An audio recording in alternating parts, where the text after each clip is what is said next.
اللہ سبحانہ تعالیٰ نے ہمیں اپنا ذکر کرنے کی تاکید کی ہے۔ یا ایھا الذین آمنوا اذکروا اللہ ذکرا کثیرا وسبحوہ بکرۃ واصیلا۔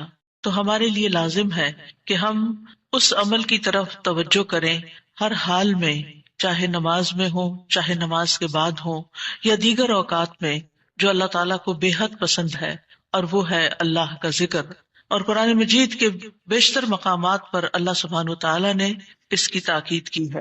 ارشاد باری تعالیٰ ہے سورۃ قاف میں، بس آپ صبر کیجئے اس پر جو وہ کہتے ہیں، یعنی آپ کے مخالفین، اور سورج کے طلوع اور غروب ہونے سے قبل اپنے رب کی حمد کے ساتھ تسبیح کیجئے، اور رات کے اوقات میں اور سجدوں کے بعد بھی اس کی تسبیح کیجئے، یعنی نماز کے بعد بھی اللہ تعالیٰ کی تسبیح بیان کیجئے۔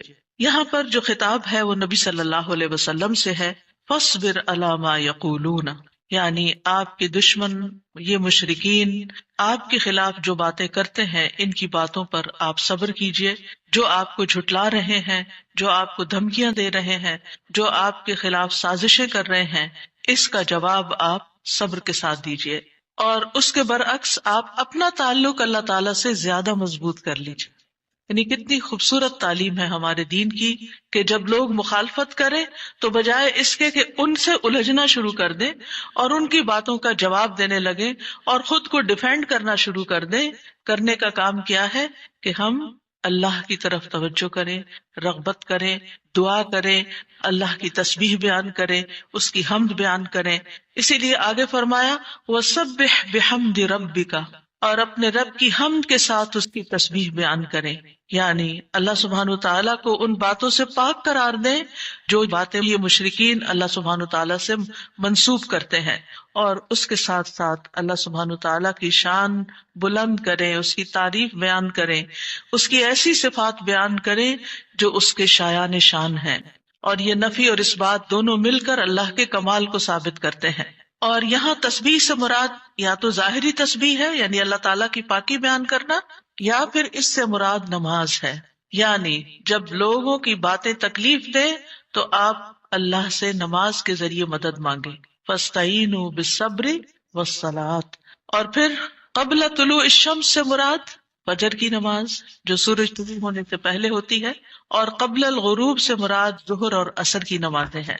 وَمِنَ اللَّيْلِ فَسَبِّحْهُ، اس سے مراد رات کی نماز یعنی عشاء اور تہجد کی نماز ہے، اور مغرب بھی رات کا ہی ایک حصہ ہو جاتا ہے کیونکہ سورج غروب ہو چکا ہوتا ہے۔ یعنی ان تمام احوال میں اللہ تعالیٰ کی تسبیح بیان کریں، اور تسبیح سے مراد یعنی سورج کے طلوع ہونے اور غروب ہونے سے پہلے جو تسبیحات ہمیں بتائی گئی ہیں وہ پڑھیں، اور اگر اس سے مراد نماز ہے تو پھر اس سے مراد نماز میں اللہ کا ذکر، اور اس کے علاوہ وَأَدْبَارَ السُّجُودِ، اور سجدوں کے بعد بھی۔ ایک معنی اس کا یہ ہے کہ نماز کے بعد کی تسبیحات کا اہتمام کیا جائے۔ بہت سے لوگوں کو دیکھا گیا وہ نماز پڑھتے بس اٹھ جاتے ہیں، تسبیح نہیں کرتے، جبکہ یہاں اللہ سبحانہ تعالیٰ خاص طور پر حکم دے رہے ہیں کہ نماز کے بعد تسبیح بیٹھ کر کرنی چاہیے، یہ نماز کے بعد کا ذکر ہے۔ مجاہد ابن عباس سے روایت کرتے ہیں کہ اللہ تعالیٰ نے آپ صلی اللہ علیہ وسلم کو تمام نمازوں کے بعد تسبیح پڑھنے کا حکم دیا ہے، اور وہ اس آیت کی تشریح کر رہے تھے وہ ادبار السجود کی۔ مجاہد کہتے ہیں اس سے مراد فرض نماز کے بعد تسبیح کرنا ہے۔ تو یہ نوٹ کر لیجئے کہ ساری نماز مکمل کرنے کے بعد نہیں بلکہ فرض نماز پڑھنے کے بعد تسبیح کریں۔ دوسرا معنی اس کا کیا کیا گیا ہے کہ فرض نماز کے بعد نفل نماز بھی پڑھیں، کیونکہ صبح عربی میں نفل نماز کے لیے بھی آتا ہے، یعنی فرض نماز کے بعد نفلی نماز بھی ادا کریں۔ اور تیسرا معنی اس کا کیا گیا ہے کہ مغرب کی نماز کے بعد 2 رکعات بھی پڑھیں، یعنی ان کو بھی تسبیح کا نام دیا گیا ہے۔ اسی طرح سورۃ الطور میں اللہ تعالیٰ فرماتے ہیں اور آپ اپنے رب کے حکم کے آنے تک صبر کیجئے، پس بے شک آپ ہماری نگاہوں کے سامنے ہیں، اور جس وقت آپ کھڑے ہوتے ہیں آپ اپنے رب کی حمد کے ساتھ تسبیح کیجئے، اور رات کو بھی اور ستاروں کے پلٹنے کے بعد بھی اس کی تسبیح کیجئے۔ یہاں بھی نبی صلی اللہ علیہ وسلم کو صبر کا حکم دیا گیا ہے کہ آپ اپنے رب کا حکم آنے تک صبر کرتے رہیں۔ فَإِنَّكَ بِأَعْيُنِنَا، آپ ہماری نگاہوں کے سامنے ہیں، آپ ہماری توجہ میں ہیں، ہماری نظروں میں ہیں، ہمارے علم میں ہیں، آپ ہماری حفاظت میں ہیں۔ یعنی عربی کے محاورے کے مطابق کوئی نگاہوں میں ہو کا مطلب یہ کہ ہم اس کی نگرانی کر رہے ہیں، حفاظت کر رہے ہیں، جس سے موسیٰ علیہ السلام کے بارے میں اللہ تعالیٰ نے فرمایا وَلِتُصْنَعَ عَلَىٰ عَيْنِي، تاکہ آپ کی پرورش میری آنکھوں کے سامنے کی جائے، یعنی میری حفاظت اور حراست کے ساتھ۔ اور وَسَبِّحْ بِحَمْدِ رَبِّكَ حِينَ تَقُومُ، اس کا معنی ہے کہ جب آپ مجلس سے اٹھیں تو تسبیح کریں، جب نیند سے اٹھیں تو تسبیح کریں، جب نماز کے لیے اٹھیں تو تسبیح کریں، اور نماز میں بھی تسبیح کریں۔ اور اسی طرح تسبیح کے دو اور معنی بھی کیے گئے ہیں کہ رکوع اور سجدوں میں تسبیح کریں، اور پھر دعائے استفتاح میں تسبیح کریں، سبحانک اللہم و بحمدک، یہاں بھی تسبیح ہے۔ تو آپ دیکھ رہے ہیں کہ ہم دن میں کتنی بار اللہ سبحانہ و تعالیٰ کی تسبیح بیان کرتے ہیں۔ وَمِنَ اللَّيْلِ فَسَبِّحْهُ، رات میں بھی تسبیح کریں، اور اس سے مراد رات کی نماز، رات کی تسبیح ہے۔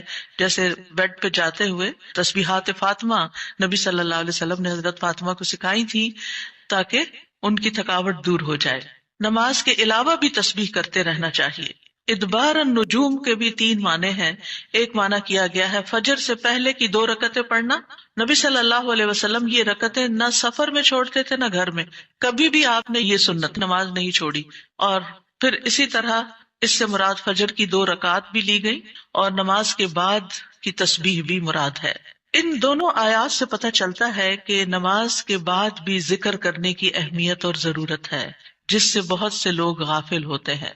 قرآن مجید میں اللہ تعالیٰ فرماتے ہیں فَإِذَا قَضَيْتُمُ الصَّلَاةَ فَاذْكُرُوا اللَّهَ قِيَامًا وَقُعُودًا وَعَلَى جُنُوبِكُمْ، پھر جب تم نماز پوری کر چکو تو اللہ کو کھڑے، بیٹھے اور اپنے پہلوؤں پر لیٹے ہوئے یاد کرو۔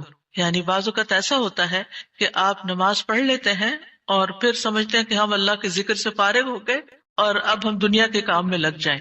ہاں، دنیا کے کام 2-3 طرح سے ہی ہوتے ہیں، یا کھڑے ہو کے کوئی کام ہو رہا ہوتا ہے، آپ کچن میں چلے جاتے ہیں، کوکنگ کر رہے ہیں، آپ اپنا ذکر جاری رکھیں، یا پھر آپ بیٹھ گئے ہیں اور بیٹھ کے کوئی کام کر رہے ہیں، تسبیح جاری رکھیں، ذکر جاری رکھیں۔ اور اسی طرح اگر آپ لیٹ گئے آرام کرنے کے لیے تو بھی ذکر جاری رکھیں، یعنی ہر حال میں اللہ تعالیٰ کا ذکر کرتے رہیں۔ اسی طرح سورہ جمعہ میں اللہ تعالیٰ فرماتے ہیں فَإِذَا قُضِيَتِ الصَّلَاةُ فَانتَشِرُوا فِي الْأَرْضِ وَابْتَغُوا مِن فَضْلِ اللَّهِ وَاذْكُرُوا اللَّهَ كَثِيرًا لَعَلَّكُمْ تُفْلِحُونَ، پھر جب نماز پوری کر لی جائے تو زمین میں پھیل جاؤ اور اللہ کے فضل سے تلاش کرو، یعنی اپنے دنیا کا کام کاروبار کرو اور اللہ کو بہت یاد کرو، یعنی اپنے بزنس آورز میں بھی، اپنی جاب پر بھی اللہ کو نہیں بھولنا۔ کیوں؟ لعلکم تفلحون، تاکہ تم فلاح پاؤ، کامیاب ہو جاؤ۔ اسی طرح اللہ سبحانہ وتعالی رمضان کے روزے مکمل کرنے کے بعد کس چیز کا حکم دیتے ہیں؟ وَلِتُكْمِلُوا الْعِدَّةَ وَلِتُكَبِّرُوا اللَّهَ عَلَى مَا هَدَاكُمْ وَلَعَلَّكُمْ تَشْكُرُونَ، اور تاکہ تم تعداد پوری کرو، اور تاکہ تم اللہ کی بڑائی بیان کرو، تکبیرات پڑھو، اور اس پر کہ اس نے تم کو ہدایت بخشی، اور تاکہ تم شکر ادا کرو۔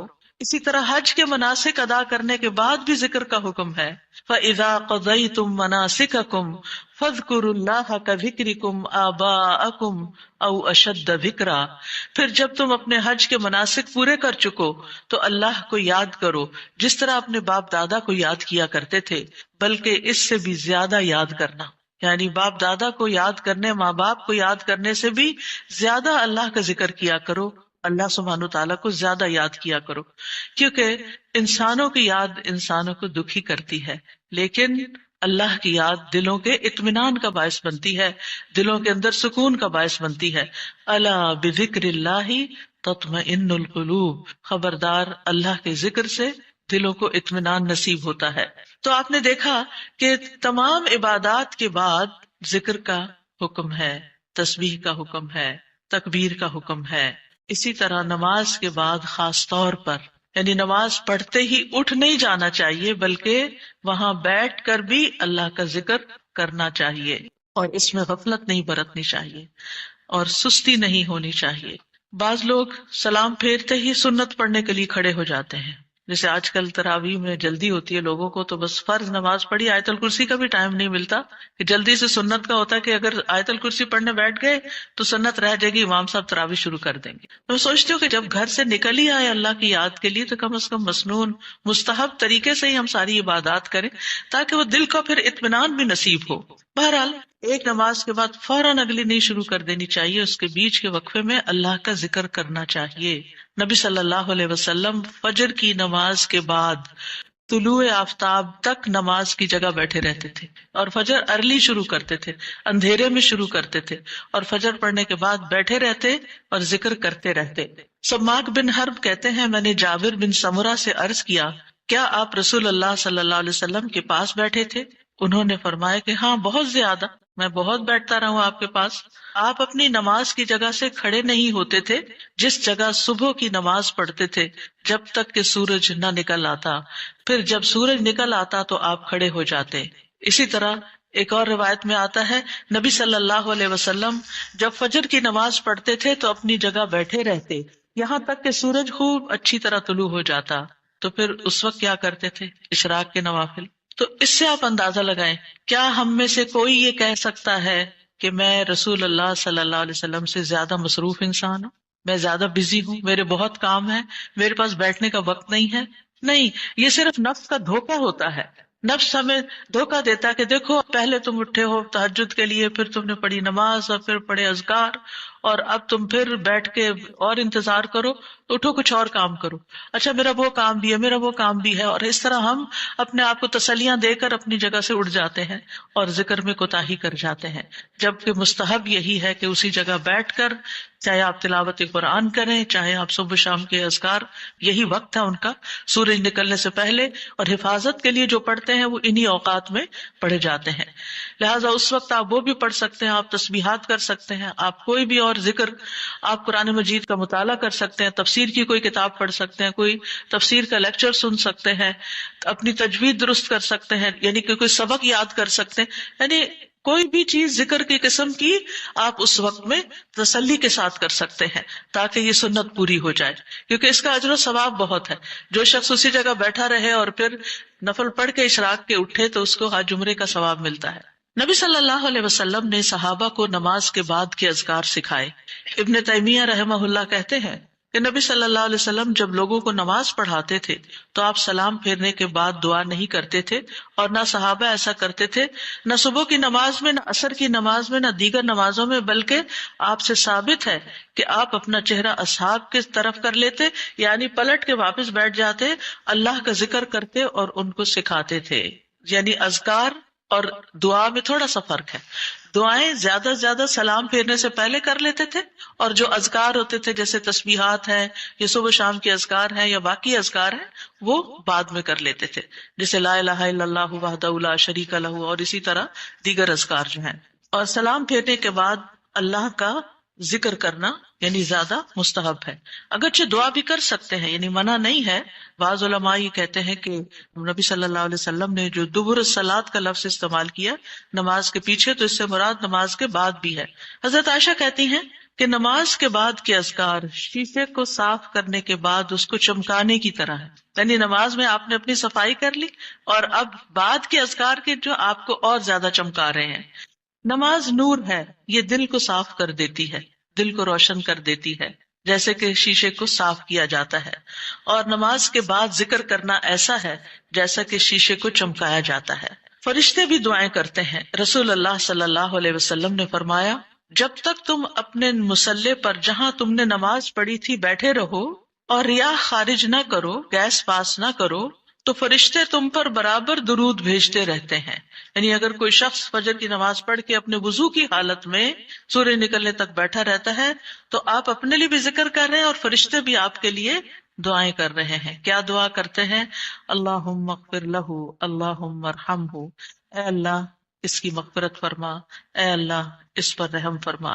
اور یہ اس وقت تک ہوتا رہتا ہے جب تک وہ وضو توڑ کر فرشتوں کو تکلیف نہ پہنچائے، یعنی جب گیس پاس ہوتی ہے اور اس کی اسمیل سے پھر فرشتوں کو تکلیف ہوتی ہے، تو فرشتے جو ہیں وہ پیاز کی اسمیل اور لہسن کی اور جسم سے نکلنے والے، اگر پسینہ بہت آ رہا ہے اور کپڑے نہیں آپ تبدیل کرتے، رات کے کپڑوں میں اٹھ کے نماز شروع کر دیتے ہیں اور وہ اسمیلی کپڑے ہوتے ہیں، تو اس سے فرشتے آپ سے دور رہتے ہیں۔ اور اسی طرح اگر یعنی خوراک میں کوئی ایسی چیز ہے کہ آپ کی گیس میں بہت اسمیل ہے تو یہ چیز بھی فرشتوں کو تکلیف دیتی ہے اگر آپ مصلی پر بیٹھے ہیں یا آپ ذکر کی حالت میں ہیں۔ پھر اس وقت ذکر کرنا جو ہے اولاد اسماعیل سے غلام آزاد کرنے سے افضل عمل ہے، خاص طور پر اگر ہم لا الہ الا اللہ وحدہ لا شریک لہ والی تسبیح پڑھتے ہیں۔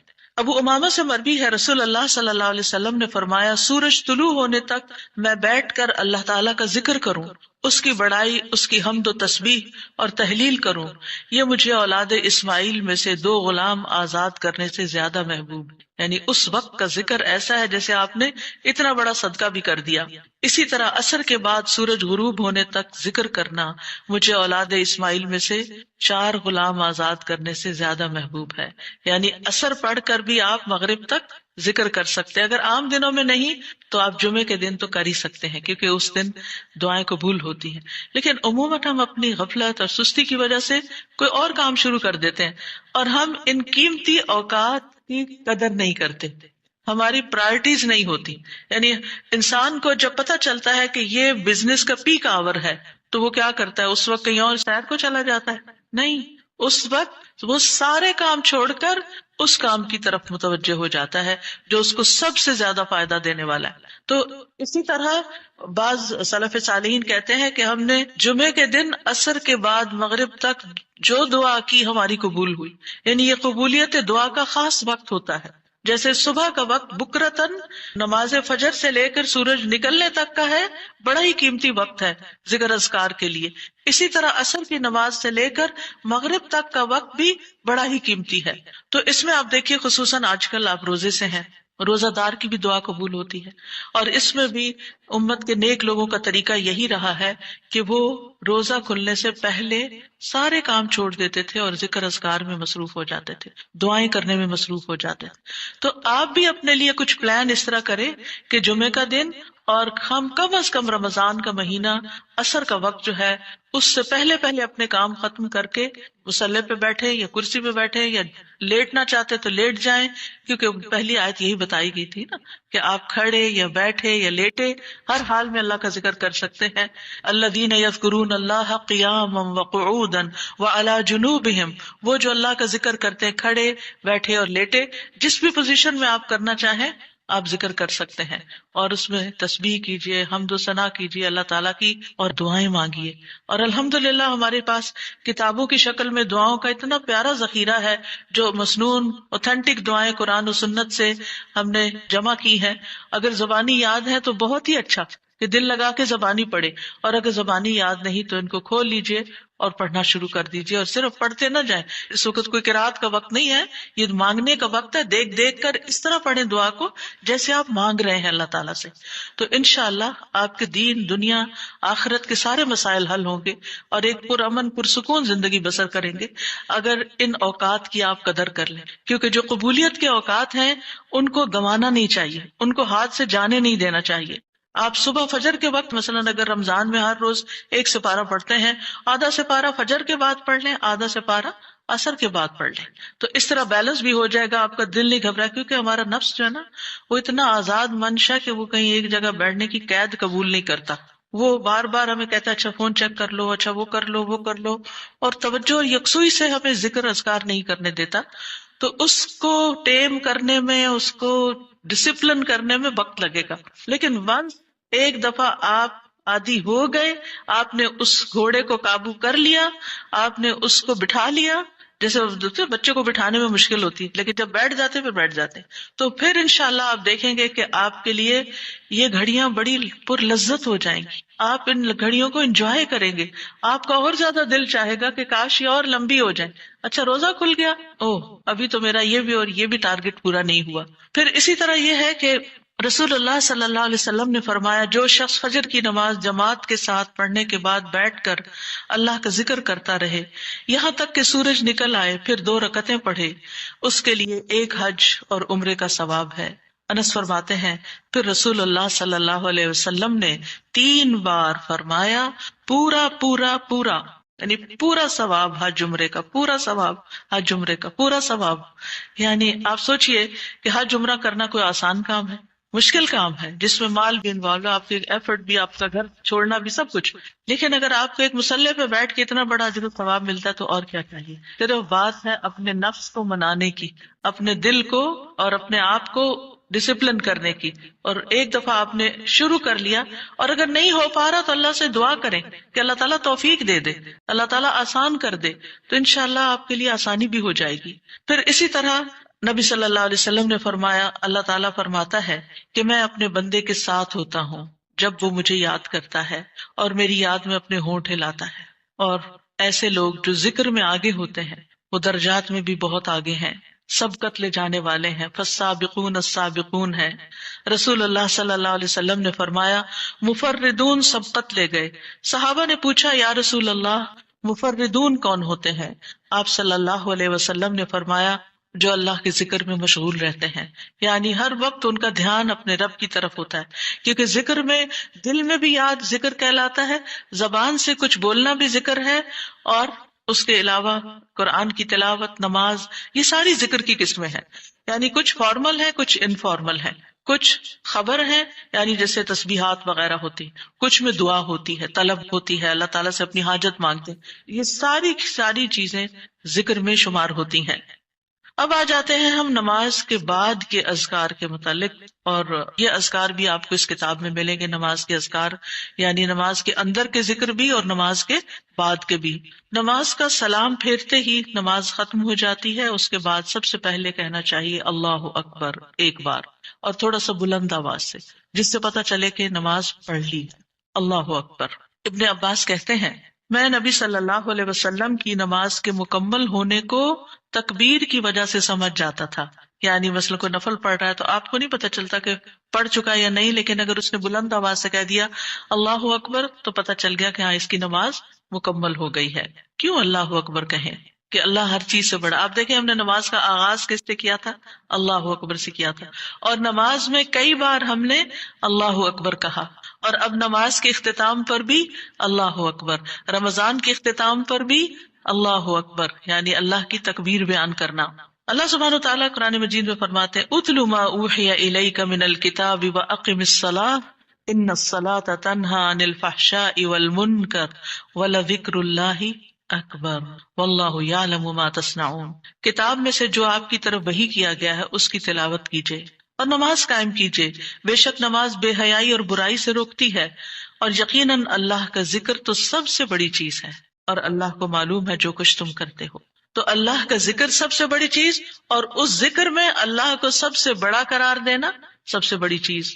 اور نبی صلی اللہ علیہ وسلم اور پھر صحابہ کا طریقہ بھی یہی تھا کہ آپ فرض نمازوں کے بعد ذکر کرتے اور آوازیں بلند کرتے، یعنی نماز کے بعد کا ذکر جو ہے اس میں آواز اونچی ہوتی ہے. ابن عباس اس بات سے معلوم کر لیتے کہ لوگوں نے سلام پھیر لیا ہے کیونکہ وہ ان کے ذکر کی آواز سنتے تھے.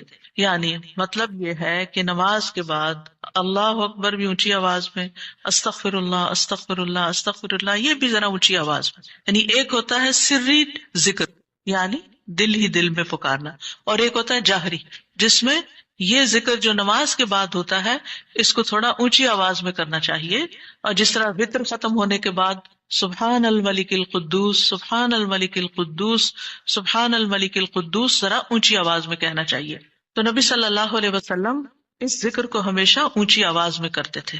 ٹھیک ہے، یعنی آپ کی اقتداء، آپ کی پیروی ہر معاملے میں یہ عبادت کے درجات کو بڑھا دیتی ہے. اور اس میں ہم یہ بھی دیکھتے ہیں کہ صحابہ کرام جو تھے وہ نبی صلی اللہ علیہ وسلم کی صرف سنت کو نہیں سیرت کو بھی آگے بیان کرتے تھے کہ آپ نے کوئی کام کیا اور کس طریقے سے کیا. مثلاً ذکر کیا اور کس طرح کیا، بلند آواز سے کیا یا آہستہ آواز سے کیا، بیٹھ کر کیا یا کھڑے ہو کر کیا. اور پھر آپ دیکھیے کہ نماز کے بعد اذکار جو ہیں وہ زیادہ پسندیدہ ہیں، یعنی دعاؤں کی نسبت زیادہ اذکار. ٹھیک ہے، اور پھر اسی طرح آپ دیکھیے کہ دوسرا ذکر جو آپ کریں گے وہ ہے استغفر اللہ 3 بار، استغفر اللہ استغفر اللہ. صوبان کہتے ہیں رسول اللہ صلی اللہ علیہ وسلم جب اپنی نماز سے فارغ ہوتے تھے تو 3 مرتبہ استغفار فرماتے تھے، 3 بار استغفار کرتے. ولید کہتے ہیں میں نے اوزائی سے پوچھا آپ استغفار کس طرح فرمایا کرتے تھے؟ تو انہوں نے کہا آپ فرماتے تھے استغفر اللہ استغفر اللہ. اب نماز پڑھ لی ہے، استغفر اللہ کیوں؟ اس لیے کہ ہم تو نماز کا حق بھی ادا نہیں کرتے. ہمارا دھیان کہاں سے کہاں چلا جاتا ہے، ہم کئی دفعہ بھول جاتے ہیں، ہمیں سجدہ سہو کرنا تک یاد نہیں رہتا، ہمیں کچھ پتہ نہیں ہوتا ہم نے کون سی سورت پڑھی، کیا تلاوت کی، ہو سکتا ہے تلاوت میں کوئی غلطی کر دیں، ہو سکتا ہے کہ تسبیح کی جگہ کچھ اور پڑھ دیں بھول چوک کے، تو ہم نماز کے اندر بھی بہت کچھ غلط کرتے رہتے ہیں جانے انجانے. اور خاص طور پر جن لوگوں نے اپنی نماز کے پروننسیشن کی اصلاح نہیں کی، وہ تو کچھ سے کچھ پڑھتے رہتے ہیں بعض اوقات.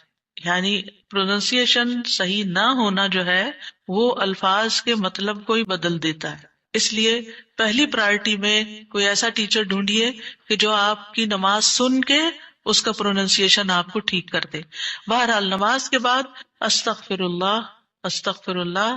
اور ایک اور چیز، نماز پڑھنے کے بعد انسان کو ایک فیلنگ ہوتی ہے کہ میں نے کچھ کیا ہے، لیکن جب انسان استغفر اللہ کہتا ہے تو اس میں عاجزی کا اظہار ہوتا ہے کہ اللہ تیرا حق ادا نہیں کیا، مجھے ابھی بھی گناہوں کی بخشش کی ضرورت ہے. اور آپ دیکھیے کہ یہ الفاظ نبی صلی اللہ علیہ وسلم ادا کرتے تھے جن کے اگلے پچھلے سارے گناہ معاف کر دیے گئے تھے. تو جو شخص نماز کے بعد استغفار پڑھتا ہے وہ اپنی نمازوں پر کبھی فخر غرور تکبر نہیں کر سکتا کہ میں بڑا نمازی ہوں، میں بڑا پرہیزگار ہوں، میں بڑا عبادت گزار ہوں. نہیں، وہ یہ دیکھے گا کہ میں نے حق ادا نہیں کیا، میرے سے جو کمی کوتاہی ہوئی ہے اللہ تعالیٰ اس کو معاف کر دے. جو چیز مکمل طور پر ادا کرنی چاہیے تھی اس کو اس طرح نہیں ادا کیا، کچھ نہ کچھ کوتاہی واقع ہو گئی، تو اس بخشش کے طلب کرنے سے اللہ تعالیٰ کوتاہی سے درگزر فرما دے گا انشاءاللہ. اور ویسے بھی استغفار کرنے سے نقص یا کمی کوتاہی جو ہے اس کا ازالہ ہوتا ہے ہماری عام روزمرہ زندگی میں بھی. تیسرا ذکر، اب آپ دیکھ رہے ہیں یہ ذکر ہے، اللہ اکبر بھی ذکر ہے، استغفر اللہ بھی ذکر ہے، اور تیسرا یہ بھی ذکر ہے، اللہم انت السلام ومنک السلام تبارکت ذی الجلال والاکرام. اے اللہ تو سراپا سلامتی ہے اور تجھی سے سلامتی حاصل ہوتی ہے، تو بڑی برکتوں والا ہے اے جلال و اکرام والے. یعنی استغفار کے بعد پھر فوراً بعد اللہ تعالیٰ کی تعریف اور یہ ذکر. السلام جو ہے یہ اللہ تعالیٰ کے ناموں میں سے ایک نام ہے جس کا مطلب یہ ہے کہ اللہ تعالیٰ ہر طرح کی آفات سے، عیبوں سے، ہر طرح کے نقص سے سلامت ہے. کوئی چیز اس کو نقصان نہیں دے سکتی، نہ لوگوں کی باتیں جو اللہ تعالیٰ کے خلاف کرتے ہیں، یا لوگوں کے گمان، یا لوگوں کی نافرمانیاں اور گناہ اور عبادت نہ کرنا، اللہ کا حکم نہ ماننا. اللہ تعالیٰ کو کوئی چیز نقصان نہیں دیتی، وہ سلامت ہے، اس کو کسی کی ضرورت ہی نہیں ہے. یہ جو کچھ ہم کرتے ہیں، ذکر ہو عبادت ہو، یہ اپنے ہی فائدے کے لیے کرتے ہیں، اللہ تعالیٰ پر کچھ احسان نہیں ہے. تو ہم یہ کہتے ہیں اللہم انت السلام کہ اللہ تعالیٰ آپ سراسر سلامتی ہیں، اور آپ کا ہر فعل جو ہے وہ ظلم سے سلامت ہے، پاک ہے، ہر شر سے پاک ہے. آپ کی تقدیر، آپ کے فیصلے، ہر چیز سلامتی پر مبنی ہے. ومنک السلام، سلامتی تیری ہی طرف سے آتی ہے، یعنی تو ہی سلامتی دیتا ہے یا تو ہی سلامتی کو روک لیتا ہے. سلامتی کا مالک بھی تو ہی ہے، تو سلامت رکھے تو ہم سلامت ہیں. تو یہ تعلق اللہ تعالیٰ سے انسان اپنا ظاہر کرتا ہے کہ انسان اپنے رب کے بارے میں کیا سمجھتا ہے. تبارکتا، تبارکتا کا لفظ برکت سے ہے جس کا مطلب ہوتا ہے کثرت سے کسی چیز کا بڑھنا اور قائم رہنا، یعنی تیری خیرات و برکات بہت زیادہ ہیں. ذل جلال والاکرام، اے عزت اور جلال والے. جلال کا مطلب ہے عظمت، بڑائی، اور اکرام کا مطلب ہے احسان. یعنی تو اپنے بندوں کو عزت و اکرام دیتا ہے، اپنے رسولوں کو، اپنے انبیاء کو اور اپنے صالح بندوں کو تو ہی عزت اور اکرام اور برکتیں عطا کرتا ہے. ساری نعمتیں تیری ہی طرف سے ہیں. اور یہ کتنا خوبصورت ذکر ہے جو ہم ہر نماز کے بعد کرتے ہیں، یا جو نہیں کر رہے انہیں لازماً کرنا چاہیے کہ اللہ سبحانہ وتعالیٰ سے ہم اپنے اچھے گمان کا اظہار کرتے ہیں، اور ایک طرح سے انڈائریکٹلی سلامتی اور برکت طلب بھی کرتے ہیں. آپ دیکھیے عموماً ہم جب کسی چیز کے اندر فائدہ دیکھتے ہیں تو ہم خیر اس سے وابستہ کر لیتے ہیں، یہ ہے تو کام ہوگا، یہ نہیں تو کام ہی نہیں ہوگا. مثلاً آپ کوئی قلم خریدتے ہیں اور اس سے لکھنا شروع کرتے ہیں اور آپ کو اچھا لگتا ہے، یا آپ اس سے جو لکھنا چاہتے تھے آرٹیکل یا کوئی چیز یا نوٹس اپنے تو بڑے اچھے لکھ پاتے ہیں، تو آپ کہنے لگتے ہیں یہ قلم بڑا مبارک ہے. ٹھیک ہے بھائی، قلم اچھا ہے، فائدہ دے رہا ہے آپ کو، لیکن اصل تو اللہ نے آپ کے لیے یہ وسیلہ بنایا کہ اس نے آپ تک یہ پہنچایا. تو اصل برکت اور خیر اور سلامتی کا منبع اللہ رب العزت کی ذات ہے. چیزوں کے ساتھ مت چمٹ جائیے اور ان پر اتنے ڈیپینڈنٹ نہ ہو جائیں کہ اللہ کو بھول جائیں اور اللہ تعالیٰ کی نعمت اور اللہ تعالیٰ کا احسان یاد نہ کریں. تو اس لیے ہر نماز کے بعد ہم اس بات کا اقرار کرتے ہیں کہ ساری برکتیں تیری ذات سے ہیں یا رب، ساری سلامتی تیری طرف سے ہے یا رب، عزت اور اکرام تیری ہی طرف سے ہے یا رب، تو ہی جس کو چاہے اس پر احسان فرماتا ہے، لہٰذا ہم یہ سب کچھ تجھ سے ہی طلب کرتے ہیں۔ پھر آپ دیکھیے چوتھا ذکر ہے لا الہ الا اللہ وحدہ لا شریک لہ لہ الملک ولہ الحمد وہو علی کل شیء قدیر۔ یہ بھی آپ 3 بار پڑھ سکتے ہیں، یہ بھی ذکر ہے، یعنی 3 مرتبہ اللہ تعالی کی توحید کا اقرار۔ مغیرہ بن شعبہ جو وحی کے کاتب تھے ان سے مروی ہے کہ معاویہ رضی اللہ عنہ نے مغیرہ کو لکھا کہ کوئی حدیث جو آپ نے رسول اللہ صلی اللہ علیہ وسلم سے سنی ہو وہ مجھے لکھ کر بھیجیں۔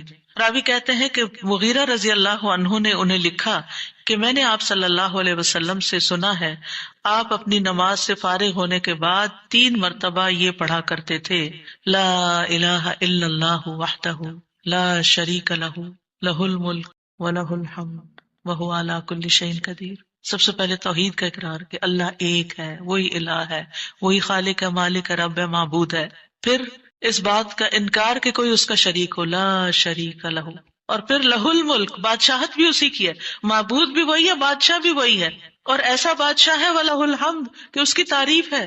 دنیا کے بادشاہوں کا حشر ہوتا دیکھا ہے آپ نے، ان کے ساتھ کیا کیا جاتا ہے، لیکن اللہ سبحانہ وتعالیٰ کی بادشاہت پر کوئی آنچ نہیں آتی، کوئی اس کو ہلا نہیں سکتا، کوئی اس کو نقصان نہیں دے سکتا، کوئی اس پر باتیں نہیں بنا سکتا، کوئی اس کا نقص نہیں نکال سکتا کہ اللہ تعالیٰ نے آسمان میں یہ کیا چیز بنا دی، اب زمین میں کیا بنا دی، نہیں، وَلَهُ الْحَمْدُ، اسی کی ہے تعریف، یعنی ایسا بادشاہ کہ جو قابل تعریف ہے، اور ایسا بادشاہ کہ وَهُوَ عَلَى كُلِّ شَيْءٍ قدیر۔ دنیا کے بادشاہ انتہائی بے بس لاچار ہوتے ہیں، ان کے ہاتھ میں کچھ نہیں ہوتا، وہ انسانوں کے محتاج ہوتے ہیں، انسانوں کی خدمت کے، انسانوں کی مدد کے، انسانوں کے مال کے محتاج ہوتے ہیں۔ یہ بادشاہت کیا بادشاہت ہے جس کی ساری ڈیپینڈنسی لوگوں کے اوپر ہے۔ تو اصل بادشاہت تو اللہ کی ہے کہ جو ہر چیز پر پوری قدرت رکھتا ہے۔ تو آپ اس احساس کے ساتھ اگر اللہ تعالیٰ کا یہ ذکر کرتے ہیں تو آپ کا دل ایک سکون سے بھر جائے گا، ایک خوشی سے بھر جائے گا کہ میں ایسی ہستی کو جانتی ہوں، ایسی ذات کو جانتی ہوں کہ جو اتنی خوبیوں کی مالک ہے۔ کیونکہ یہ انسان کی فطرت میں ہے، انسان کی نفسیات میں ہے کہ وہ کسی چیز کی تعریف کر کے خوش ہوتا ہے، اور عام طور پر ہم صرف سامنے نظر آنے والی چیزوں کی تعریف کر کر کے خوش ہوتے رہتے ہیں، اور تھوڑے دن کے بعد وہ بھی خراب ہو جاتے ہیں، وہ تعریف بھی ساتھ ہی چلی جاتی ہے۔ انسان ہے تو مر جاتے ہیں، ان کے اعمال ہے تو ختم ہو جاتے ہیں، اور کبھی وہ اچھے ہوتے ہیں اور پلٹ بھی جاتے ہیں۔ وہ کہاں گئی تعریفیں؟ جوان ہے تو بڑھاپے میں ساری تعریفیں چلی گئی، مالدار تھے تو غریب ہوئے تو ساری تعریفیں چلی گئی، اسی طرح علم ہے اور جنون لاحق ہو گیا تو ساری تعریفیں چلی گئیں، سب کچھ الٹ گیا۔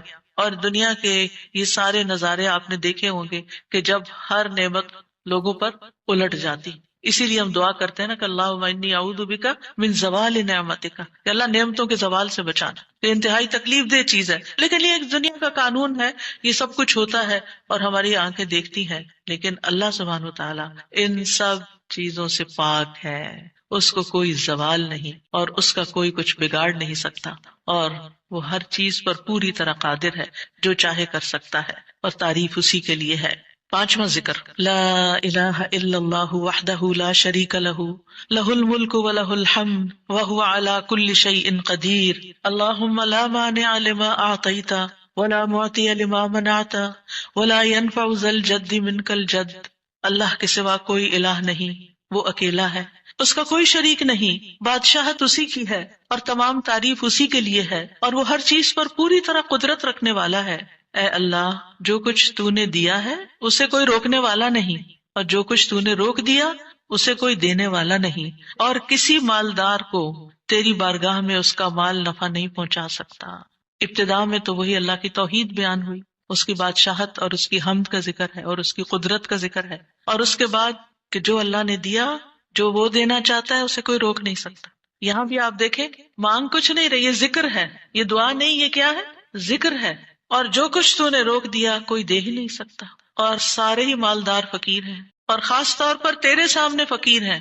یا ایھا الناس انتم الفقراء الی اللہ واللہ هو الغنی الحمید، اے لوگو تم سب اللہ کے فقیر ہو، اللہ کے محتاج ہو، اور اللہ ہی غنی، مالدار اور وہی قابل تعریف ہے۔ واللہ هو الغنی الحمید، ٹھیک ہے۔ نبی صلی اللہ علیہ وسلم جب سلام پھیرتے تھے تو یہ دعا پڑھا کرتے تھے یا یہ ذکر کیا کرتے تھے، اور اس میں آپ دیکھیے کہ یہ جو عقیدہ ہے نا کہ اللہ روکے تو کوئی دے نہیں سکتا، یہ انسان کو بڑا اطمینان دے دیتا ہے۔ اگر کوئی چیز، کوئی خیر آپ کی طرف آنے سے رکی ہوئی ہے تو وہ اللہ ہی نے روکی ہوئی ہے، آپ پر رحمت کی وجہ سے، بدگمان نہ ہو اس سے، کسی وجہ سے رکی ہوئی ہے۔ آپ کسی کی کوئی اچھی چیز دیکھتے ہیں، کسی کا مینشن دیکھتے ہیں تو سوچتے ہیں کتنا خوش قسمت ہے، کتنے بڑے گھر میں رہتا ہے۔ کسی کے پاس فراری دیکھتے ہیں تو آپ کہتے ہیں واہ کتنا خوش قسمت ہے، لیکن آپ کو نہیں پتا کہ یہی چیزیں اس کے لیے کتنی بڑی آزمائش بنی ہوئی ہیں، آپ نہیں جانتے۔ اور اگر اللہ نے آپ کو نہیں دی تو آپ کو بہت سے شر سے محفوظ رکھا ہوا ہے۔ تو اللہ کا روکنا بھی خیر کا باعث ہوتا ہے۔ یہ سبق پکا کر لیں کہ جب اللہ تعالیٰ کوئی چیز نہیں دیتا یا دیر سے دیتا ہے یا روک لیتا ہے اور کوئی چارہ نہیں ہوتا، آپ کہتے ہیں میری کوئی دعا قبول نہیں ہو رہی، میرا کوئی طریقہ کام نہیں آ رہا، تو اس میں بھی کوئی خیر ہوتی ہے، کیونکہ جو اللہ نے مقدر میں لکھا ہے وہ پہنچ کے رہے گا۔ کوئی روک نہیں سکتا جو تو دے، اور کوئی دے نہیں سکتا جو تو روک لے، اور جسے اللہ نے آپ کے مقدر میں لکھا ہے وہ آپ تک آئے گا ہی آئے گا۔ سورۃ فاطر میں اللہ تعالیٰ فرماتے ہیں ما یفتح اللہ للناس من رحمت فلا ممسک لها وما یمسک فلا مرسل له من بعدہ وہو العزیز الحکیم۔ جو کچھ اللہ لوگوں کے لیے رحمت میں سے کھول دے اسے کوئی بند کرنے والا نہیں، اور جو وہ بند کر دے اس کے بعد اسے کوئی کھولنے والا نہیں۔ حدیث میں آتا ہے ما اصابک لم یکن لیخطئک وان ما اخطأک لم یکن لیصیبک، جو کچھ تمہیں پہنچا وہ تم سے خطا ہونے والا نہیں تھا، اور جو نہیں ملا وہ ہرگز ملنے والا نہیں تھا۔ قرآن مجید میں سورۃ الرعد میں اللہ تعالیٰ فرماتے ہیں وَإِذَا أَرَادَ اللَّهُ بِقَوْمٍ سُوءًا فَلَا مَرَدَّ لَهُ، جب اللہ کسی قوم کے ساتھ برائی کا ارادہ کر لیتا ہے تو اس کو کوئی پھیرنے والا نہیں، کوئی سپر پاور اس ملک کی مدد نہیں کر سکتی اگر اللہ نے اس کے لیے جنگ کا فتنہ یا کسی اور طرح کی کوئی آزمائش لکھی ہے۔ یہ اللہ کے فیصلے ہوتے ہیں، یا اللہ نے کسی قوم کو تباہ کرنے کا فیصلہ کر لیا ہو تو کوئی اس کو روک نہیں سکتا۔ لہٰذا ہمیں اللہ پر ہی بھروسہ کرنا چاہیے، اور ہر حال میں ایسی پریشان کن باتوں پر اللہ تعالیٰ ہی کی طرف رجوع کر لینا چاہیے۔ یاد رکھیے اگر کوئی چیز نہیں ملی تو اللہ تعالیٰ کو الزام مت دیں، اللہ تعالیٰ سے ناراض نہیں ہو، اللہ تعالیٰ سے بدظن نہیں ہو، یہ روکنا اس کی رحمت ہے۔ انسان اگر ان دو جملوں پر ایمان لے آئے تو پھر اس کا مکمل بھروسہ اللہ کی ذات پر ہو جائے گا۔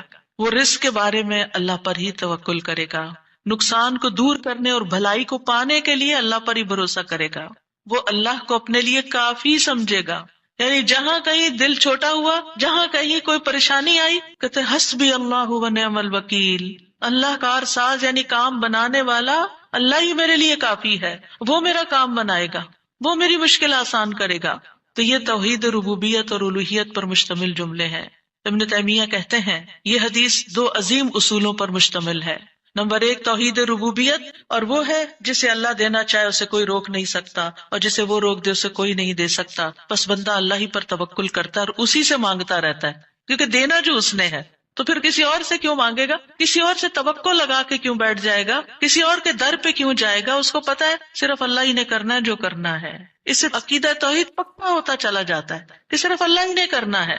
اور توحید الوہیت ولا ينفع ذا الجد منک الجد، عام طور پر انسان یہ سمجھتا ہے میرے پاس مال ہے مجھے کوئی مشکل نہیں، یعنی جب کوئی کام سامنے آتا ہے نا تو فوراً دیکھتا ہے کتنا ہے بینک میں، کتنا کیش رکھا ہے، کیا ہے میرے پاس، کتنی پراپرٹی ہے، یعنی فوراً انسان کا دماغ گھوم کے اس طرف چلا جاتا ہے نا بہت ہے، انف ہے، کام ہو جائے گا۔ اللہ چاہے گا تو ہوگا، صرف آپ کے مال سے کچھ نہیں ہوتا، آپ سارا لگا دیں بزنس میں پورا لاس ہو سکتا ہے، پھر بتائیے آپ کے مال نے آپ کو کیا فائدہ دیا، کچھ نہیں ہو سکتا جب تک اللہ نہ چاہے۔ مال بھی جب فائدہ دیتا ہے جب اللہ چاہتا ہے، اولاد بھی جب فائدے کی ہوتی ہے جب اللہ چاہتا ہے، کسی انسان سے فائدہ صرف اس وقت پہنچتا ہے جب اللہ چاہتا ہے۔ آپ نے دیکھا ہوگا کتنے ہی اچھے سے اچھے لوگ ہوتے ہیں ہر وقت کام آنے والے، ایک وقت ایسا آتا ہے وہ ایسے بےچارے مجبور ہوتے ہیں کہ ان کو نہ کرنی پڑتی ہے کہ بھائی سوری یہ نہیں کر سکتے، کیونکہ سب کچھ ان کے اختیار میں نہیں ہے، سب کچھ ان کے بس میں نہیں ہے۔ اسی طرح انسان کے پاس بعض اوقات کوئی عہدہ ہوتا ہے، انفلوئنس ہوتا ہے، وہ سمجھتا ہے یہ عہدہ ہے میرے پاس میں سب کچھ کر سکتا، نہیں کر سکتے۔ آپ نے دیکھا ہوگا دنیا کے بڑے بڑے ملکوں کے جو حکمران ہوتے ہیں کتنے بے بس ہوتے ہیں، کچھ بھی نہیں ہوتا ان کے ہاتھ میں، اپنی تقدیر نہیں بنا سکتے، اپنا فائدہ نہیں کر سکتے۔ اور پھر آپ دیکھیے کہ اللہ سبحانہ وتعالیٰ دنیا اسے بھی دیتا ہے جس سے وہ محبت کرتا ہے، اور اسے بھی دیتا ہے جس سے وہ محبت نہیں کرتا، لیکن یاد رکھیے ایمان اس کو دیتا ہے دین کی سمجھ اس کو دیتا ہے جس سے وہ محبت کرتا ہے. وَمَن يُرِدِ اللَّهُ بِهِ خَيْرًا يُفَقِّهْهُ فِي الدِّينِ. دنیا تو سب کے پاس، مومن مسلم کافر سب کے پاس ہو سکتی ہے. دنیا کے بڑے بڑے فائدے ہر ایک کو مل سکتے ہیں، لیکن دین اس کو ملتا ہے جس سے اللہ محبت کرتا ہے. لہٰذا انسان کو اللہ ہی کی طرف رغبت کرنی چاہیے، اور کبھی بھی اپنے مال پہ، اپنے جاہ پہ، اپنے ریسورسز پہ، اپنی قوتوں پر، اپنے علم پر کبھی بھروسہ نہیں کرنا چاہیے کہ یہ میرے لیے کچھ بنائیں گے اور ان کی وجہ سے میں آگے بڑھ جاؤں گا اور ان کی وجہ سے میرا بہت فائدہ ہوگا. کہ اللہ فائدہ لائے گا نا، ان میں سے کوئی ایک چیز بھی آپ کے پاس نہیں ہوگی تو آپ کا کام بن جائے گا. اور اگر فائدہ نہیں دینا نا اللہ نے ان ساری چیزوں کے ہوتے ہوئے، کئی دفعہ لوگ کہتے ہیں نا ہر چیز ہے میرے پاس لیکن پھر بھی میرا یہ مسئلہ حل نہیں ہوتا، معلوم نہیں کیوں رکاوٹ آ گئی، اور پھر وہ غلط سوچنا شروع کر دیتے ہیں فلاں کی بندش ہے، فلاں کی نظر ہے، فلاں نے یہ کر دیا. نہیں، نفع اور نقصان دونوں اللہ کے ہاتھ میں. نہ کسی کی نظر آپ کو نقصان دے سکتی ہے، نہ کسی کا جادو آپ کو نقصان دے سکتا ہے، نہ کسی کا حسد آپ کو نقصان دے سکتا ہے اگر اللہ نہ چاہے. لہٰذا اسی سے دعا کرتے رہیں، اور جو پروٹیکشن کی دعائیں اس نے سکھائی ہیں وہ پڑھتے رہیں، اور باقی بھروسہ اللہ کی ذات پر کریں. پھر چھٹا ذکر ہے لا الہ الا اللہ وحدہ لا شریک لہ لہ الملک ولہ الحمد وہو علی کل شیء قدیر لا حول ولا قوة الا باللہ لا الہ الا اللہ ولا نعبد الا ایاہ لہ النعمة ولہ الفضل ولہ الثناء الحسن لا الہ الا اللہ مخلصین لہ الدین ولو کرہ الکافرون. اللہ کے سوا کوئی الہ نہیں، وہ اکیلا ہے، اس کا کوئی شریک نہیں، بادشاہت اسی کی ہے اور تمام تعریف اسی کے لیے ہے، اور وہ ہر چیز پر پوری طرح قدرت رکھنے والا ہے. اور گناہ سے بچنے کی طاقت اور نیکی کرنے کی طاقت اللہ کے سوا کوئی دینے والا نہیں، اللہ کے سوا کوئی الہ نہیں. ہم صرف اسی کی عبادت کرتے ہیں، اسی کی ساری نعمتیں ہیں، اسی کا سارا فضل ہے اور اسی کے لیے خوبصورت تعریف ہے. اللہ کے سوا کوئی الہ نہیں، ہم اسی کے لیے دین میں اخلاص رکھنے والے ہیں اگرچہ کافر ناپسند کریں. ابن زبیر سلام پھیر کر ہر نماز کے بعد یہ کہتے، اور راوی کہتے ہیں کہ انہوں نے کہا کہ رسول اللہ صلی اللہ علیہ وسلم ہر نماز کے بعد ان کلمات کے ساتھ تحلیل کیا کرتے تھے، یعنی اللہ تعالیٰ کی حمد و ثنا بیان کرتے تھے. یہ بھی کیا ہے نماز کے بعد کا ذکر. اور اس میں آپ دیکھیے لا الہ الا اللہ وحدہ کے علاوہ لا حول ولا قوت الا باللہ، لا حول ولا قوت الا باللہ، کہ کوئی پھیرنے کی قوت یعنی کسی برائی کو، نقصان کو دور کرنے کی، اور اسی طرح کوئی فائدہ حاصل کرنے کی قوت اللہ ہی کے پاس ہے. کسی گناہ سے دور ہونے اور کسی نیکی کے کرنے کی ہمت طاقت اللہ ہی کے پاس ہے. تو یہ لا حول ولا قوت الا باللہ بہت فائدہ دیتا ہے اور اس کی کثرت کرنے کو کہا گیا ہے. اور لا الہ الا اللہ ولا نعبد الا ایاہ، ہم صرف اسی کی عبادت کرتے ہیں. لہ النعمت ولہ الفضل وَلَهُ الثَّنَاءُ الْحَسَنُ، نعمت بھی اور فضل بھی اور اچھی تعریف سب اللہ ہی کے لیے ہے، اور ہم مخلص ہو کر اللہ کی عبادت کرتے ہیں. مخلصین لہ الدین لا الہ الا اللہ وَلَوْ كَرِهَ الْكَافِرُونَ، اگرچہ کافر ناپسند کریں، ان کو ہماری توحید اچھی نہ لگے، لیکن پھر بھی ہم صرف ایک اللہ ہی کو مانتے ہیں. ساتویں چیز ہے تسبیحات. سبحان اللہ 33 بار، الحمدللہ 33 بار اور اللہ اکبر 33 بار، اور 34ویں بار لا الہ الا اللہ وحدہ لا شریک لہ لہ الملک ولہ الحمد وہو علی کل شیء قدیر. ہر نماز کے بعد ان تسبیحات کو پڑھنے کی فضیلت کیا ہے؟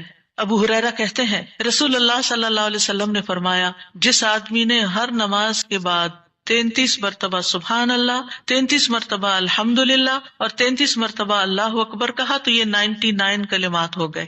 اور 100 کا عدد پورے کرنے کے لیے لا الہ الا اللہ وحدہ لا شریک لہ یہ ذکر کر لیا تو اس کے سارے گناہ معاف کر دیے جائیں گے، چاہے وہ سمندر کی جھاگ کے برابر ہو. یعنی 100 کا عدد پورا کرنے کے لیے کیا پڑھنا ہے؟ لا الہ الا اللہ وحدہ لا شریک لہ لہ الملک ولہ الحمد وہو علی کل شیء قدیر. رسول اللہ صلی اللہ علیہ وسلم نے فرمایا ہر نماز کے بعد کچھ ایسے اذکار ہیں جن کو پڑھنے والا یا جن کو کرنے والا کبھی محروم نہیں ہوتا، جن میں سے سبحان اللہ 33 بار، الحمدللہ 33 بار اور 34 بار اللہ اکبر. یعنی اگر لا الہ الا اللہ پورا نہیں پڑھ سکتے تو اللہ اکبر کو 34 بار کر کے 100 کی گنتی پوری کر لیں. پھر اسی طرح رسول اللہ صلی اللہ علیہ وسلم کے پاس کچھ فقیر صحابہ حاضر ہوئے، کہا کہ امیر لوگ بلند درجات اور ہمیشہ رہنے والی جنت حاصل کر چکے. حالانکہ جس طرح ہم نماز پڑھتے ہیں وہ بھی پڑھتے ہیں، جیسے ہم روزے رکھتے ہیں وہ بھی رکھتے ہیں، لیکن مال و دولت کی وجہ سے انہیں ہم پر فضیلت حاصل ہے. اس کی وجہ یہ کہ وہ حج کرتے ہیں، عمرہ کرتے ہیں، جہاد کرتے ہیں، صدقے دیتے ہیں، اور ہم محتاجی کی وجہ سے یہ کام نہیں کر سکتے. آپ نے فرمایا کیا میں تمہیں ایک ایسا عمل نہ بتا دوں اگر تم اس کی پابندی کرو گے تو جو لوگ تم سے آگے بڑھ چکے ہیں تم انہیں پالو گے اور تمہارے مرتبے تک کوئی نہیں پہنچ سکتا اور تم اپنے سامنے موجود لوگوں میں سب سے بہتر ہو جاؤ گے سوائے ان کے جو یہی عمل شروع کر دیں. ہر نماز کے بعد 33 بار سبحان اللہ، 33 بار الحمدللہ، 33 بار اللہ اکبر، اور پھر 34ویں بار تو وہ ذکر آپ کو بتا ہی دیا گیا. اور اگر آپ 33 بار نہ پڑھ سکیں تو 10 بار سبحان اللہ، 10 بار الحمدللہ اور 10 بار اللہ اکبر پڑھ لیا کریں.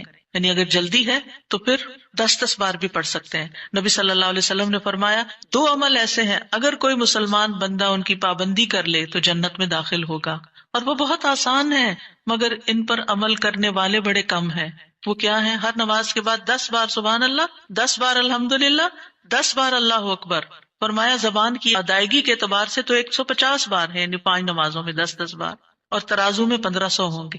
اور جب سونے لگے تو 34 بار اللہ اکبر، 33 بار الحمدللہ اور 33 بار سبحان اللہ کہے.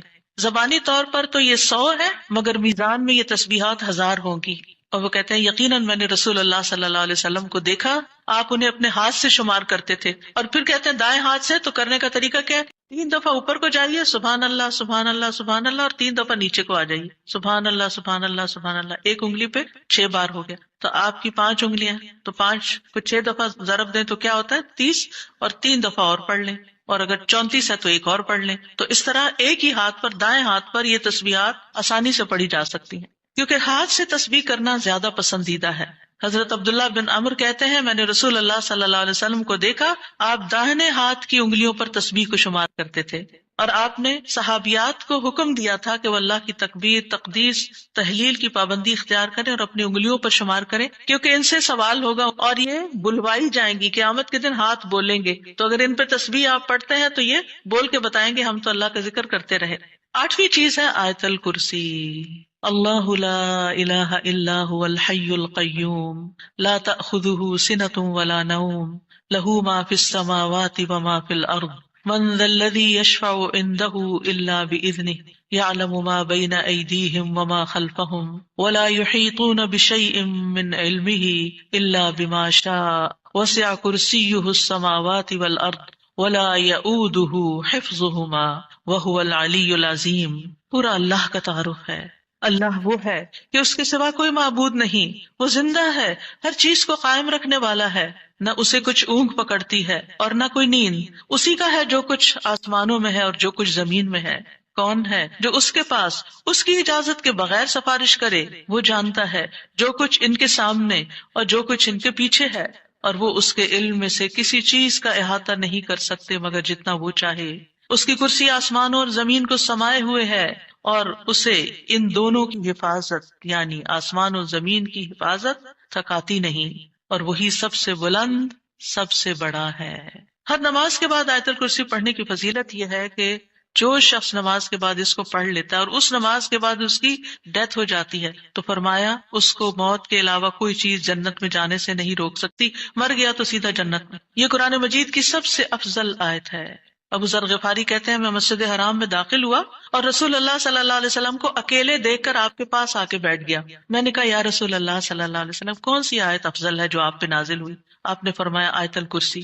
کرسی کے مقابلے میں 7 آسمان اس طرح ہے جیسے بیابان زمین میں کوئی چھلا گرا پڑا ہو، اور پھر کرسی کے مقابلے میں عرش کا حجم اتنا ہے جیسے اس چھلے کے مقابلے میں بیابان کا وجود. اور یہ قرآن مجید کی سب سے عظیم آیت بھی ہے. ابی ابن کعب سے روایت ہے ایک مرتبہ نبی صلی اللہ علیہ وسلم نے ان سے پوچھا اللہ کی کتاب میں سب سے عظیم آیت کون سی ہے؟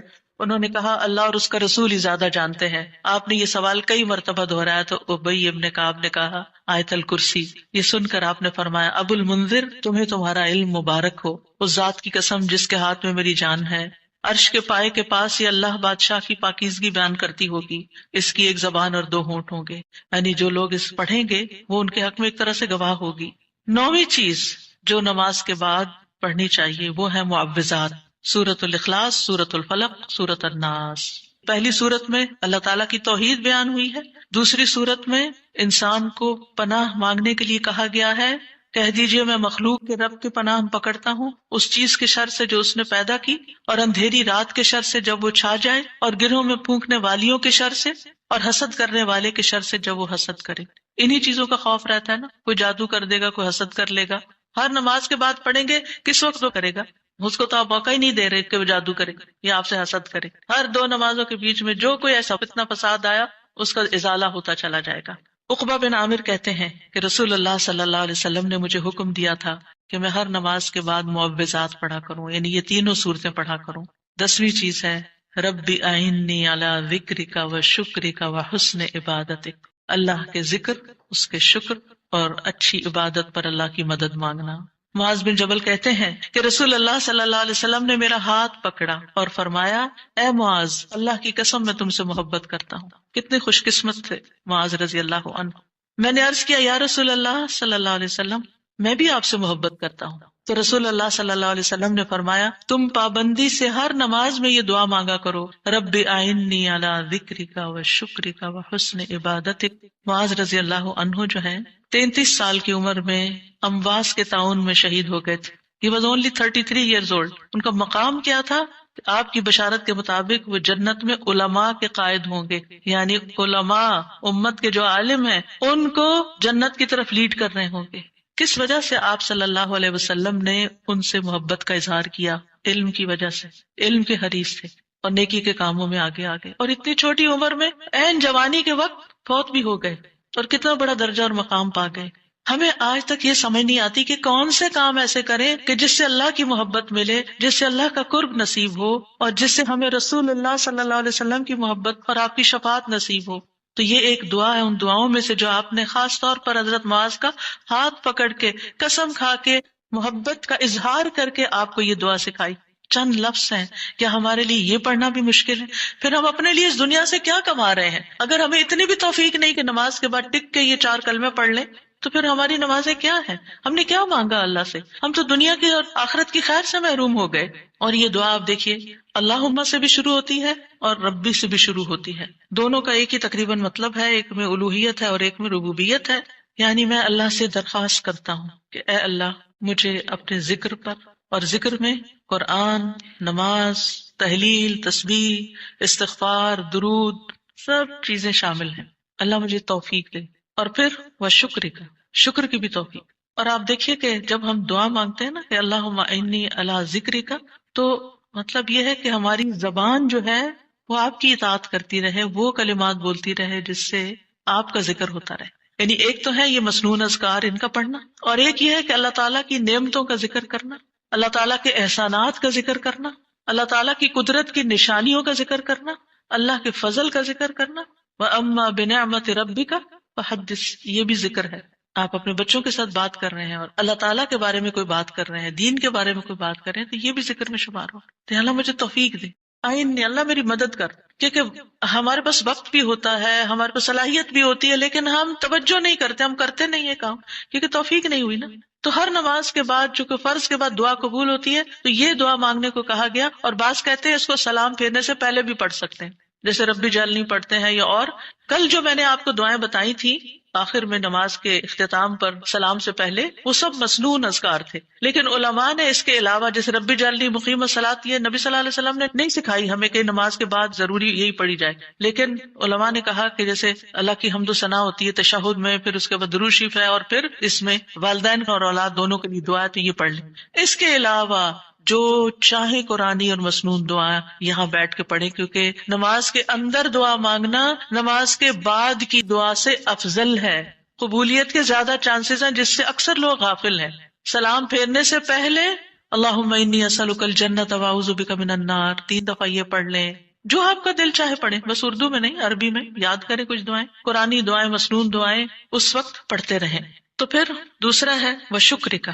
شکر کہاں سے ادا ہوتا ہے؟ زبان سے بھی ہوتا ہے، لیکن اس کا اصل مقام دل ہے، وہ دل سے اٹھتا ہے. ذکر کی بات کر کے ہم نے کہا کہ یا اللہ ہماری زبان کو اپنی اطاعت کی توفیق دے، اور شکر کی بات کر کے ہم نے کہا کہ اللہ ہمارے دل کو اپنے ذکر کی توفیق دے، اپنی یاد کی توفیق دے، اور شکر ادا کرنے کی توفیق دے. یعنی میں ساری ظاہری اور باطنی نعمتوں پر اللہ کا شکر ادا کرنے کی توفیق مانگتا ہوں. یہ مطلب ہے اس دعا کا. زبان کا شکر کیا ہے؟ کہ بندہ اللہ کی نعمتوں کا ذکر کرتا ہے. اور آزاد سے شکر کیا ہے؟ کہ بندہ اللہ کی اطاعت کے کام کرتا ہے. کیونکہ اللہ تعالیٰ نے آل داؤد کو کیا کہا تھا؟ اعملوا آل داؤد شکرا وقلیل من عبادی الشکور. اے داؤد کے گھر والو، شکر ادا کرنے کے لیے عمل کرو، اور میرے بندوں میں کم ہی شکر گزار ہیں۔ اللہ کا شکوہ ہے بندوں سے، کم ہی شکر گزار۔ کیوں؟ اس لیے کہ شیطان نے کہا تھا وَلَا تَجِدُ أَكْثَرَهُمْ شَاكِرِينَ، کہ انسانوں کی اکثریت کو آپ شکر کرنے والا نہیں پائیں گے۔ اور وَلَقَدْ صَدَّقَ إِبْلِيسُ ظَنَّهُ، ابلیس نے اپنا گمان سچ پایا کہ بندوں کو شکر سے ہٹا دیا۔ تو شکر کی توفیق مل جائے تو پھر شکر ادا کیا جائے، اور یہ شکر کا سلسلہ تو کہیں ختم ہوتا ہی نہیں، کیونکہ اتنی نعمتیں ہیں کہ ہم گن ہی نہیں سکتے۔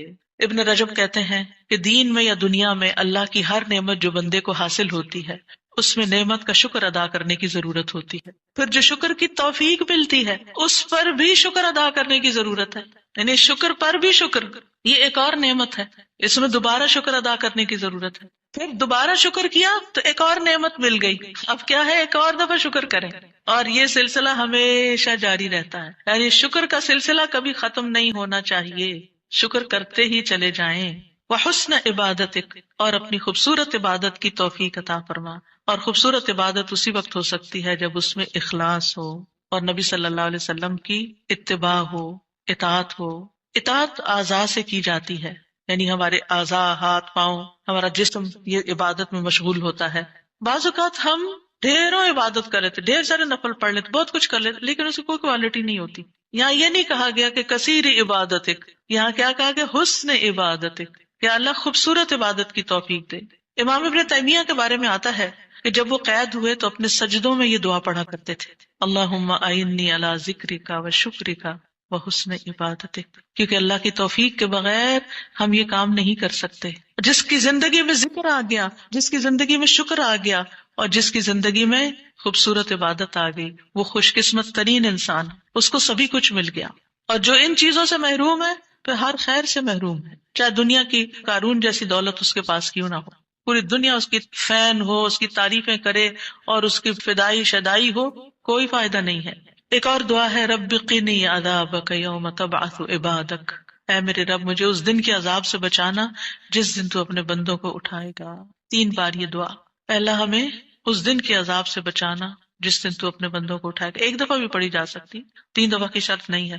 برا بن عازب کہتے ہیں جب ہم رسول اللہ صلی اللہ علیہ وسلم کے پیچھے نماز پڑھتے تھے تو ہم آپ کی دائیں طرف کھڑے ہونے کو پسند کرتے تھے تاکہ آپ ہماری طرف رخ کر کے متوجہ ہوں۔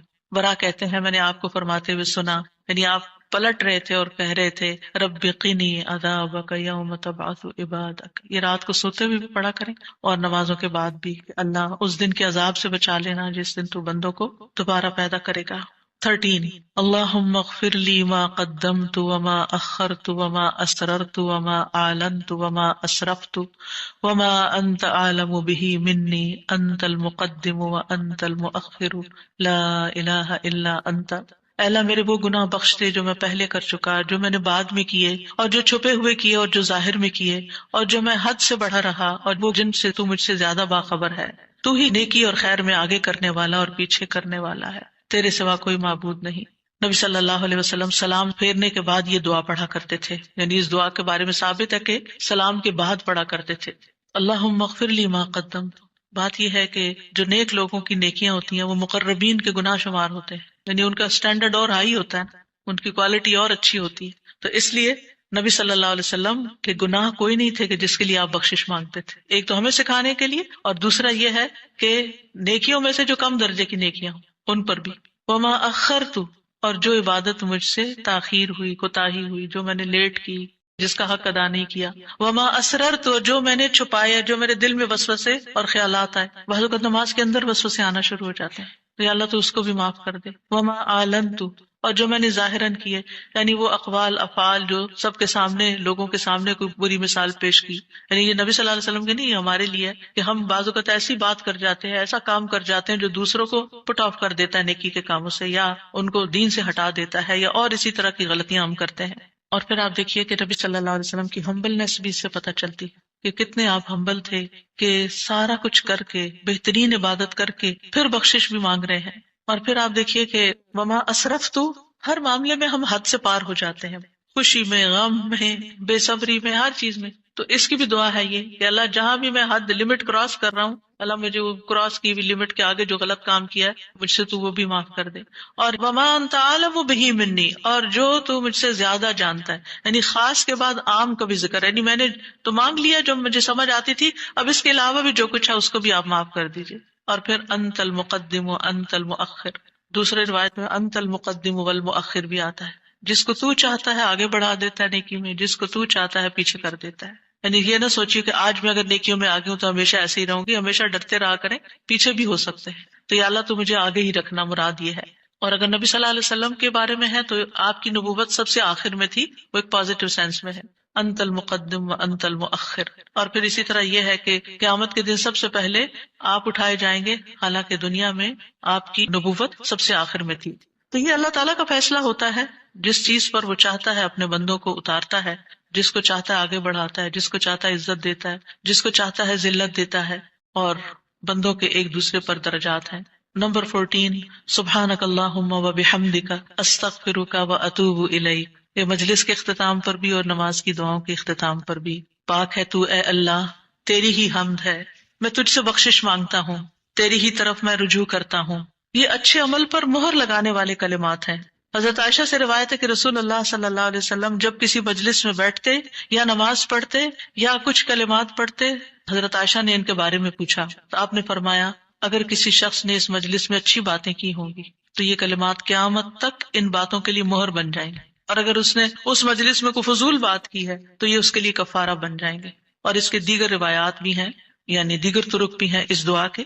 اور پھر ایک اور دعا، رب اغفر لی وتب علی انک انت التواب الغفور. اے اللہ تو مجھے بخش دے اور میری توبہ قبول کر، بے شک تو بہت توبہ قبول کرنے والا، بہت بخشش فرمانے والا ہے.